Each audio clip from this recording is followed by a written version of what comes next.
What is up, guys? Young Link Jr. So I just got done watching this Chris Rock special last night. I'm not gonna lie, I'm a huge Chris Rock fan.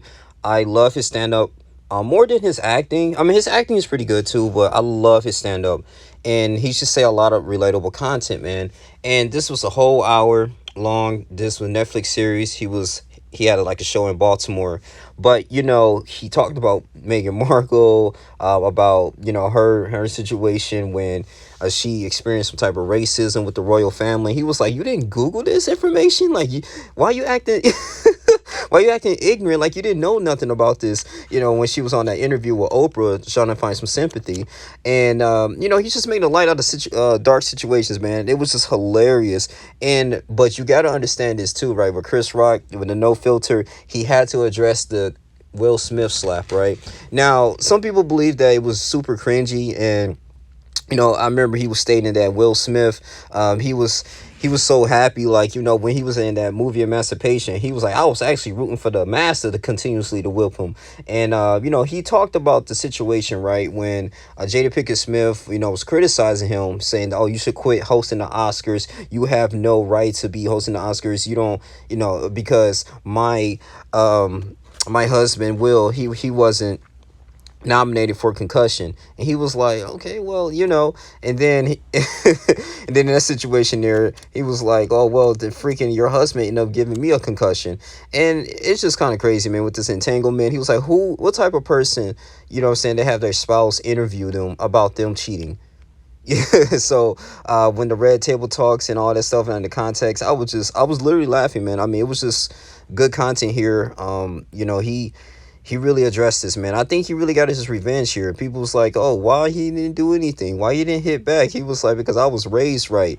And then when I heard that, man, in that segment, he was like, "I was raised right with good parents, and my mom always tell me never ever fight in front of white people." And he dropped the mic, man. I was just like, that is super legendary. And man, with Chris Rock, man, we wanted him to hear something. I knew it's gonna be a matter of time. It's happened like over a year ago, and he had to let things going on. Like we was thinking, like he's gonna press some charges. You're gonna, go to a New York law firm. It was some sources in that and try to sue Will for this. But I mean, even Jim Carrey spoke out like, "Yeah, I would definitely sue this. This is emotional distress." And he was like, "Man, my head still hurt." He was like, "Will Smith is significantly bigger than me. This is a man who played in Ali, and you can tell, like, they had history back in the late '80s, '90s, when they were starting out." But I mean, some people made some videos was stating that, well, Chris Rock was trying to get with Jada Pinkett Smith in the '90s, and it didn't happen. He was shot down, and this when Jada, she was in love with Tupac and everything. But Chris Rock feeling kind of salty over the years. But I mean, at the end of the day, man, with the whole situation here with him getting slapped at the Oscars, it was completely uncalled for. But I'm just glad that Chris Rock, he handled this with class, and he got the last laugh at the end. I mean, this man made over $50 million, in two shows, especially with the Netflix series, man. So he's making his money. He really is. I like how he talked about, he was really personal and candid about his daughter. Now she's in culinary school in Paris. I mean, congratulations, man. And him moving on to and still raising his children, even though he had a failed marriage. But Chris Rock is still, he's still talented. He still got people around him. Seems like he's in good spirits, but I understand that, him being like humiliated like that. Actually, I'll say Will Smith humiliated himself. He's a man in crisis. I truly believe that, and I'm gonna stand by Chris Rock's side here. So I'm gonna continue to support Chris Rock. I think Will Smith, like I said, was completely wrong in that situation there. I know it's over, but at the same time, man, I mean, as an alpha male, you need to handle that backstage. It was no reason for him to the point that, hey, okay, it was a little joke. He had a misunderstanding. He didn't know. Seemed like he was ignorant about to the point that she had alopecia. A lot of people didn't even know that.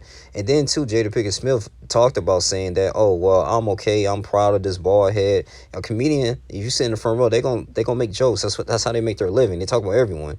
But it is what it is, man. But this was great content, man. I'll advise anyone to go ahead and watch this on Netflix. Even if you're not a huge fan of Chris Rock, man, just to release some stress, man. I mean, he really talked about so many things, man. It was crazy. So even about the yoga pants, I was just rolling. But I think this had nothing to do with him having like bad blood over the years because he couldn't get with Jada Pinkett Smith. That's just my personal opinion. But he addressed this in a professional manner, and Yeah, that's all I had to say. But like, comment, subscribe. This is my review on it. I give it like a 9 out of 10. I believe it's one of his best. I think he had like the backstage. He had other things on Netflix as well. But yeah, this is gonna improve his ratings, and yeah, and his team as well. So you like, comment, subscribe, share this video. I love you guys, man. This is my thoughts on it. Tell me, guys, what your thoughts on the Chris Rock special. Do you think he went a little bit too far with the emancipation? Comments. I want you guys know your opinions. I'm out. Deuces.